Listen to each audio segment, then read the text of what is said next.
RS brothers లో ఆషాఢం KG sale మళ్ళీ మొదలైంది. మరెన్నో క్రేజీ ఆఫర్స్ ఖైదీ చేయండి ఆర్ఎస్ బ్రదర్స్.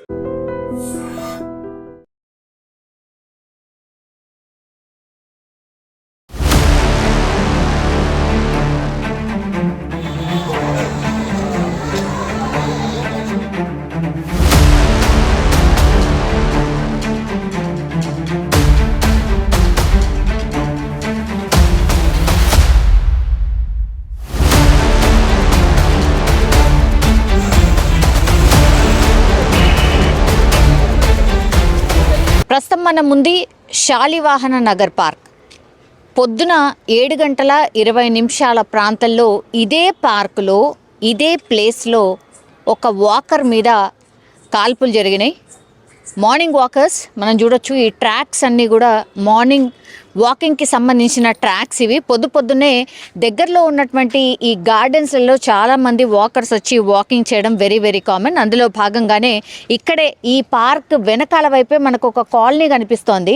ఆ కాలనీ లోపలనే ఇప్పుడు ఈ చందు నాయక్ అనే వ్యక్తి ఎవరైతే ఉన్నారో ఆయన సిపిఐకి సంబంధించిన నాయకులు. సిపిఐ నాయకులని ఈరోజు పొద్దున్నే ఒక 3 నుంచి 4 దుండగులు వచ్చి కాల్పులు జరిపి ఆయనను చంపడం అయితే జరిగింది. ఇది ఇప్పుడు ఈ కాలనీ మొత్తంగా కూడా ఒక సెన్సేషన్ వార్తలాగా మారిపోయింది. మనం చూడొచ్చు చాలామంది పోలీస్ మెన్ని ఇక్కడ డిప్లాయ్ చేసి ఉంచిండ్రు. ఎందుకంటే ఈయన పొలిటికల్ లీడర్ కావడం, అట్లాగే మర్డర్ జరగడం, దట్టు కాల్పులు జరిపి దుండగులు చంపిన సందర్భంలో అసలు ఏం జరుగుతుంది, ఎందుకని చంపారు, దీని వెనకాల ఎవరున్నారు ఏంటి అనేది కూడా పూర్తి స్థాయిలో ఒకవైపు విచారణ అయితే జరుగుతోంది. యాక్చువల్లీ వాకింగ్ చేశారు ఈ ప్రాంతంలో. వాకింగ్ చేసిన తర్వాత ఇంకా బయటికి వెళ్ళిపోయారు. ఈ గేట్ నుంచే బయటికి వెళ్ళిన సందర్భంలో బయట నుంచి వచ్చినటువంటి దుండగులు ఎవరైతే ఉన్నారో వాళ్ళు 3 నుంచి 4 వ్యక్తులు ఈ కాల్పులు జరిపినట్టుగా కూడా చెప్తున్నారు. 10 బృందాలుగా ఇప్పుడు పోలీస్ బృందాలు పూర్తి స్థాయిలో వీళ్ళ కోసం, అంటే ఎవరు ఈ దుండగులు, ఎవరు ఎందుకని కాల్చి చంపారు అనేది పూర్తి స్థాయిలో కనుక్కునే ప్రయత్నం అయితే జరుగుతుంది. ఇది లోపల గార్డెన్ ఇది. రాగానే లెఫ్ట్ సైడ్ ఇదంతా కూడా పార్కింగ్ ఏరియాలో ఒక్కసారిగా ఈ ఇన్సిడెంట్ జరిగింది. ఇది సీన్ ఆఫ్ ఎఫెన్స్ జరిగినటువంటి ప్రాంతం ఇది. సో క్లూస్ అన్నీ కూడా ఇక్కడ నుంచి సేకరించి తీసుకెళ్ళినటువంటి పరిస్థితి అయితే కనిపిస్తోంది. పూర్తిగా బ్లడ్ స్టెయిన్స్ మనకు కనిపిస్తూ ఉన్నాయి. క్లూస్ అన్నీ కూడా ఈ ప్రాంతంలోనే పడి ఉండడంతో పూర్తి స్థాయిలో ఈ క్లూస్ అన్నీ కూడా సేకరించి క్లూస్ టీమ్ తీసుకెళ్ళింది. అట్లాగే ఈ పొలిటికల్కి సంబంధించిన లీడర్ది మర్డర్ కావడంతో చాలామంది ఇక్కడికి వచ్చి వెళ్తున్నారు. ఎవరు అన్న మీరు? ఏమైంది మాకు తెలియదండి. తెలియదా? ఓకే. సో ఇక్కడ మనం చూడొచ్చు కరెక్ట్ ఎగ్జాక్ట్లీ ఇక్కడ జరిగినటువంటి ప్రాంతంలో కొన్ని ఇండ్లు కూడా కనిపిస్తున్నాయి. ఎగ్జాక్ట్లీ 2 హౌసెస్ మనకు దీనికి అపోజిట్లోనే కనిపిస్తున్నాయి. ఇటువైపు చూస్తేనేమో పూర్తిగా ఈ ముసారం బాగ్కి సంబంధించిన నాలా పోతుంటుంది అది. అండ్ ఇక్కడ కంప్లీట్లీ మనం చూడొచ్చు ఆవులు అండ్ ఎడ్లు ఇట్లా కట్టుకొని ఇక్కడ ఉన్నటువంటి వాళ్ళు ఉంటూ ఉన్నారు. సో ఇదంతా కూడా ఏమనుకోవచ్చు అంటే మార్నింగ్ వాకింగ్ చేయడానికి వస్తాడు.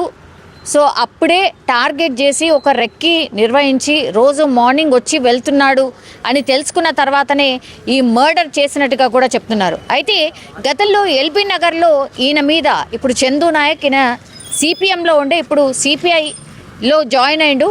సో ఒక భూమి విషయంలో తగాదాలు ఉన్నాయి. అందులో భాగంగానే ఈ మర్డర్ ఏమైనా జరుగుంటుంది అనేది ఒకటి సస్పెక్ట్. ఇంకోటి ఏంటంటే ఎల్బీ నగర్లో గతంలో ఈయన మీద మర్డర్కి సంబంధించి అక్యూజ్గా ఉన్నాడు. సో పాత కక్షలే ఈ మర్డర్కి ఏమైనా కారణం ఉండొచ్చా అనేది కూడా పోలీసులు విచారణ చేస్తున్న సందర్భం అయితే కనిపిస్తోంది. కానీ ఒక్కసారిగా మార్నింగ్ దట్టు ఒక పొలిటీషియన్ని మర్డర్ చేయడంతో చర్చనీయాంశంగా మారిపోయింది. రాష్ట్ర వ్యాప్తంగా చాలామంది కూడా దిల్సుఖ్ నగర్లో మర్డర్ జరిగిందట, దిల్సుఖ్ నగర్లో కాల్పులు జరిగాయట అని తెలుసుకున్న తర్వాత చాలామంది వచ్చి చూసి వెళ్తున్నటువంటి సందర్భం. 5 రౌండ్ల కాల్పులు జరిగినట్టు చెప్తున్నారు. అయితే అందులో 3 మాత్రం ఆయన బాడీకి హిట్ అయ్యాయి, 2 మాత్రం అంటే ఆ షెల్స్ అలాగే ఉండిపోయినాయి. సో 3 షాట్స్ ఆయన బాడీలోకి వెళ్ళిపోయాయి. ఆల్మోస్ట్ స్పాట్లోనే ఆయన చనిపోయినట్టుగా కూడా చెప్తున్నారు. సో ఇక్కడ చాలామంది ఈ వెనకాల ఉంటారు కాబట్టి ఇప్పుడు యాజ్ ఆఫ్ నౌ బాడీ ఇప్పుడు ఉస్మానియా హాస్పిటల్లో పోస్ట్ మార్టం జరుగుతోంది. అండ్ అక్కడే ఆ కుటుంబ సభ్యులందరూ కూడా ఆ బాడీ పోస్ట్ మార్టం అయిన తర్వాత ఇంటికి తీసుకొచ్చే ప్రయత్నం ఒకటి జరుగుతోంది.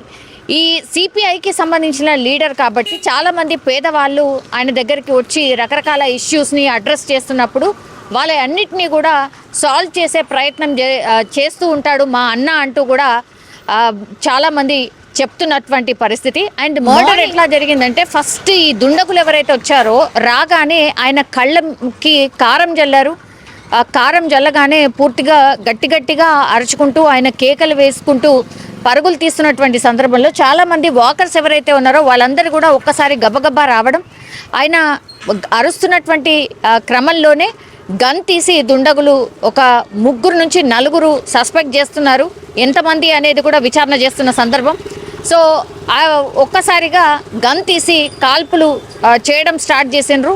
వెంటనే 5 రౌండ్లు కాల్పు జరిపితే 3 రౌండ్స్ బుల్లెట్స్ లోపల బాడీలోకి దూసుకెళ్ళాయి. అండ్ 2 రౌండ్లు మాత్రం ఆ షెల్స్ కింద పడిపోయినటువంటి పరిస్థితి. ఒక్కసారిగా ఆయన స్పాట్లోనే చనిపోయినట్టుగా ప్రత్యక్ష సాక్షి చెప్తున్నారు.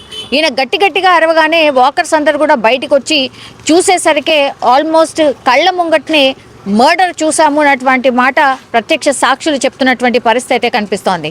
పోలీసులు అయితే వీళ్ళు ఒక కారులో వచ్చినట్టుగా ఆ కారు ఎక్కడెక్కడి నుంచి వచ్చింది ఏంటి అనేది కూడా పూర్తిగా సీసీ కెమెరాలు ఏవైతే ఉంటాయో ఆ సీసీ కెమెరాలని అన్నిటినీ కూడా కలెక్ట్ చేసి విచారణ స్టార్ట్ చేశారు. అండ్ దర్యాప్తు చాలా స్పీడ్గా జరుగుతోంది. 10 బృందాలుగా ఏర్పడి వీళ్ళ కోసం గాలిస్తున్న పరిస్థితి అయితే కనిపిస్తోంది. చూడాలి పోలీసుల విచారణలో మరి ఎవరు ఏంటి అనేది తెలిసే అవకాశం ఒకటి ఉంటుంది. ఆ తర్వాత పాత కక్షలే ఈ మర్డర్కి కారణమా అనేది ఇంకోటి. అండ్ చందు నాయక్ అనే వ్యక్తి ఇప్పుడు ఎవరైతే చనిపోయినరో ఆయన గతంలో ఒక మర్డర్ కేసులో ఎల్బీ నగర్లో ఒక మర్డర్ కేసులో అక్యూజ్గా ఉన్నారు కాబట్టి వాళ్ళు ఏమైనా కక్ష కట్టి ఈ మర్డర్ ఏమైనా చేశారా, ఈ అన్ని యాంగిల్స్లో కూడా పోలీసుల విచారణ అయితే జరుగుతుంది. మనం చూడొచ్చు స్పష్టంగా చాలామంది పోలీసులు ఇంకా కూడా ఇక్కడ ఉండి పూర్తిగా ఈ ప్లేస్ని పర్యవేక్షిస్తున్న పరిస్థితి కనిపిస్తోంది. అండ్ గార్డెన్ లోపల కూడా చాలామంది పోలీసులు మనకు స్పష్టంగా కనిపిస్తున్నారు. దీని బ్యాక్ సైడే ఆయన ఇల్లు. జస్ట్ వాక్ కోసం రోజు వస్తాడు కాబట్టి రోజు వాకింగ్లో భాగంగానే ఈ రోజు కూడా వచ్చిండు. కానీ అనుకోకుండా ఆయన మర్డర్కి గురై చనిపోయినటువంటి పరిస్థితి కనిపిస్తోంది.